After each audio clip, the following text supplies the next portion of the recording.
Hello बच्चों, let's read the question. In Young's double slit experiment pattern the intensity of the central fringe at P equals I naught when one slit width is reduced to half. The intensity at P will be. Here we have given 4 options. Now first of all we will discuss here the key concept, and here the key concept is intensity is directly proportional to the square of the amplitude, और यहाँ पे हम बात कर सकते हैं width की. तो विड्थ के स्क्वायर के डायरेक्टली प्रोपोर्शन में हमारे पास यहाँ पे इंटेंसिटी की वैल्यू होती है. नाउ हमें यहाँ पे गिवन है the intensity of the central fringe at P equals I not. तो suppose we have a source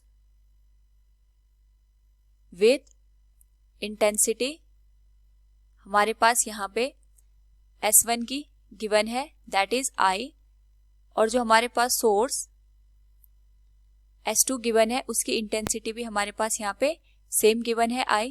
so resultant intensity will be root I plus root I का होल स्क्वायर.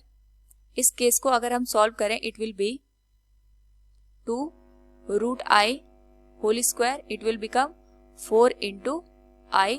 और हमें यहाँ पे गिवन है जो resultant intensity at the centre वो हमें मैक्सिमम मिल रही है, it is equal to I naught. So I naught will be equal to 4I.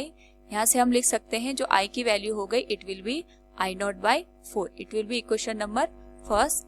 Now अगर हम बात करें यहाँ पे कि हमने जो एक स्लिट है उसकी विड्थ को हाफ कर दिया है, so we know that the intensity is directly proportional to the square of the width. तो अगर हमने यहाँ पे एक की विड्थ को हाफ कर दिया है, सो इंटेंसिटी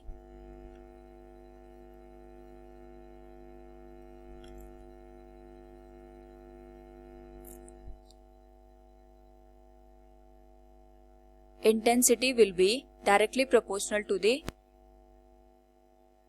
width को हाफ करने पे जो हमारे पास यहाँ पे न्यू इंटेंसिटी आएगी इट विल बी, जो हमारे पास ओल्ड इंटेंसिटी थी I नॉट बाई 4, इसका विड्थ का हाफ हो जाएगा, इट विल बी 1/2 का होल स्क्वायर. तो अगर हम बात करें यहाँ पे जो न्यू इंटेंसिटी है it will be I naught by 4 multiplied with 1/4, I naught by 16. Now हमारे पास यहाँ पे 2 सोर्सेज हो गए.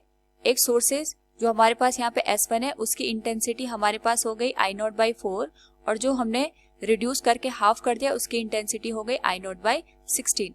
इस केस में अगर हम रिजल्टेंट इंटेंसिटी की बात करेंगे it will be root I naught by 4 plus root I naught by 16, इसका होल स्क्वायर हो जाएगा.